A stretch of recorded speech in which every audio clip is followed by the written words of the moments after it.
Друзья, всем привет! Канал Янг Фишерс на связи. Я заметил, что вам очень сильно понравилась новая рубрика про факты о карпе. Вот именно поэтому сегодня я предлагаю вам к просмотру очередной новый топ интересных фактов. Только в этот раз будет топ интересных фактов о густере. Не забывайте ставить лайки, писать комментарии, делиться этим роликом с друзьями, трусите свои холодильнички, заваривайте чашечку чая. Ну а мы начинаем. Как вы знаете, мы частенько любим половить густеру на нашей речке. Именно она является одной из самых основных рыб, которые там ловятся. Густера – рыба семейства карповых, стайная рыба, очень близка к клещам. Серебристым, сильно сплющенным с боком телом напоминает молодого леща. Густера широко распространена в бассейнах Балтийского, Черного и Каспийского морей. Внешний вид. Максимальная длина этой рыбки 35 см, при весе 1 кг 200 грамм. Чаще в улове рыболовов присутствуют мелкие особи весом до 200 грамм.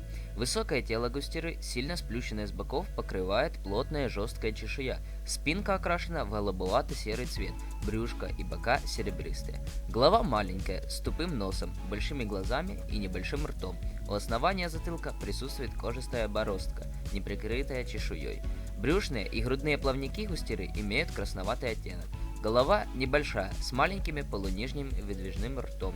Глоточные зубы двухрядные. Парные плавники у основания желтоватые или красноватые. Чешуя толстая, плотно сидящая. Густера – рыба вялая и такая же медлительная, как лещ. Побаивается холодной воды, быстрого течения, галечного дна. Ей предпочтительнее, чтобы оно было глинистое, а еще лучше и листое. Способность густеры образовывать плотные густые стаи и послужила основанием для названия этой рыбы. Кормом служат разные водные организмы – зоопланктоны, личинки, черви, моллюски и другие.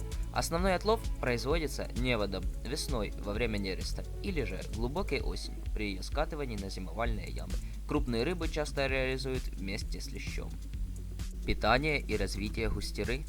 Растет очень медленно. Годовалая рыбка имеет в длину всего до 4,5 см. За первые 4 года жизни достигает 15 см. В 9-летнем возрасте густера вырастает до 20-25 см при весе 300-350 грамм. Живет эта рыба около 10 лет. В обычном рационе густеры присутствуют самые разнообразные водные организмы. Мальки потребляют водоросли и зоопланктон, водяных клещей, малощетинковых червей. Самые взрослые и крупные особи густеры предпочитают питаться довольно крупными моллюсками. Основные отличия густеры от леща. Так как густера и лещ очень похожи многими качествами, их нужно научиться различать.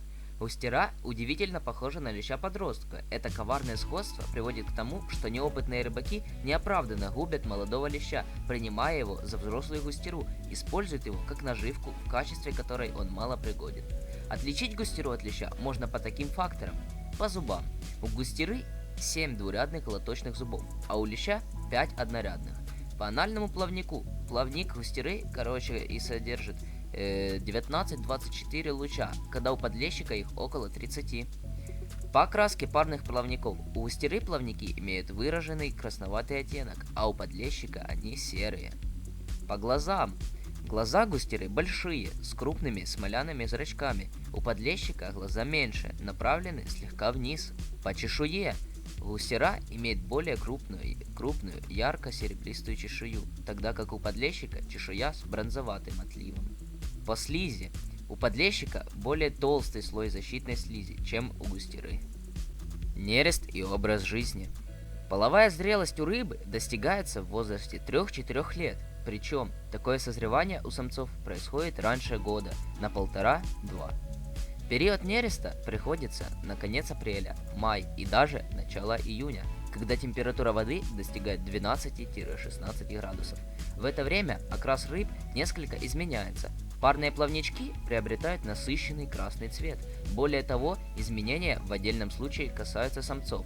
По краям чешуек у них разрастаются зерновидные бугорки, которые по окончании нереста исчезают бесследно. Икра выметается в мелких заливах, травянистых, тихих реках. Чем меньше в размерах рыба, тем раньше начинается икрометание. И наоборот. Маленькие рыбешки выметают до 15 тысяч икринок. Большие же особи способны выметать в несколько порций около 100 тысяч икринок. Метание начинается в утреннее и ночное время суток. Икра липкая, тонущая, часто лежит у растений под водой. При смене уровня воды может погибнуть, так как откладывается на малой глубине. Развитие икры продолжается примерно неделю. Подрастающее поколение в длину увеличивается очень медленно, примерно по 3 см в год. Ловля густеры. Многие рыбаки весьма пренебрежительно относятся к этой костлявой и мелкой рыбке, называя ее фанеркой. На самом деле, густера – прекрасный объект для увлекательной спортивной рыбалки.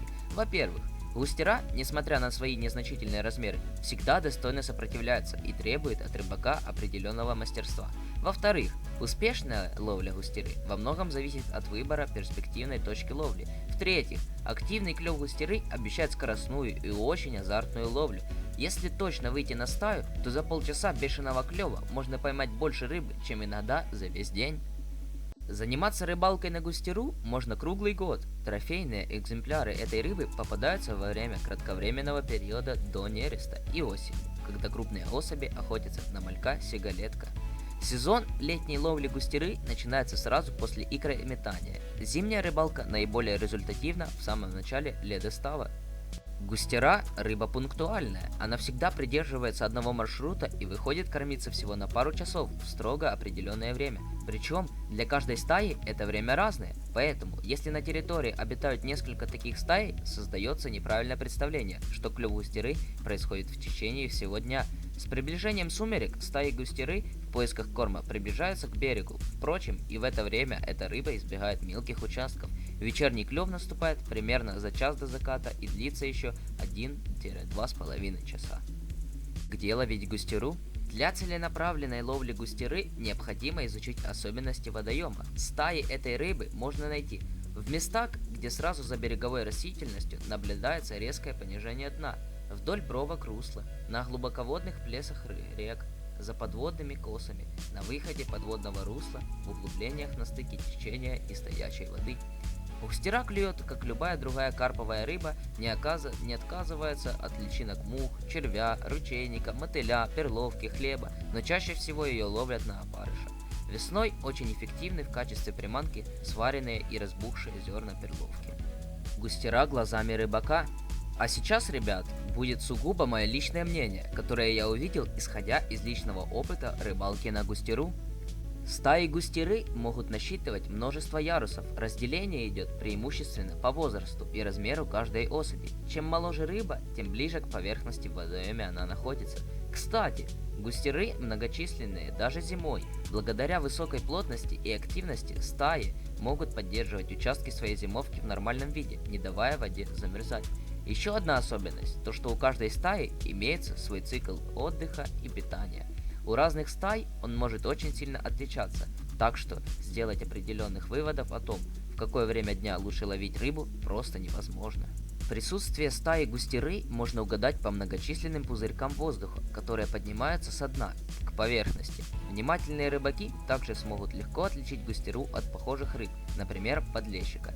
Для этого стоит обратить внимание на плавники и размер чешуи. Единственное время, когда определение вида не составляет труда, это нерест. Во время нереста самцы густеры покрываются белыми веснушками, а плавники самок приобретают розоватый или алый оттенок. Вкусные факты о густере. Мясо густеры белое, достаточно калорийное и подходит для приготовления самых разных блюд. Прекрасной закуской станет сушеная рыбка, жареная на гриле или сваренная густера, очень приятно на вкус. Но будьте осторожны, тщательно обрабатывайте каждую рыбу перед готовкой и следите за равномерной термической обработкой. Вид подвержен заражению паразитами. В пищу густера может употребляться в любом виде – соленом, жареном, вареном. Особенно вкусна соленая и вяленая рыба. Просаливают в растворе 1 недельку, после чего отмывают и высушивают на ветру и солнце. Существует поговорка «крупная густера вкуснее мелкого леща». Мясо густеры хоть и косистое, но менее плотное и более жирное, чем у подлещика. При калорийности около 97 килокалорий оно на 62% состоит из ценного белка и 22% жира. В густере присутствует много витаминов и необходимых организму микроэлементов. Из-за небольших размеров и обилия костей эта рыба не пользуется большой любовью у кулинаров и домохозяек. Тем не менее, в вяленом виде этой рыбки нет равных по вкусовым качествам. Да, и при умелом приготовлении из густеры можно приготовить немало вкусных блюд. Ну что, ребятки, на этом наш топ подходит к концу. Я очень сильно надеюсь, что вам было интересно это смотреть, и вы услышали для себя что-то новое, чего вы могли бы не знать. Спасибо большое за просмотр. Не забывайте поддерживать наш канал большой активностью. Ставьте лайки, пишите, про какую рыбу мне сделать следующий топ. Делитесь этим роликом со своим другом. Ну что ж, с вами был канал Young Fishers. Всем удачи, всем пока и до новых встреч. Пока-пока.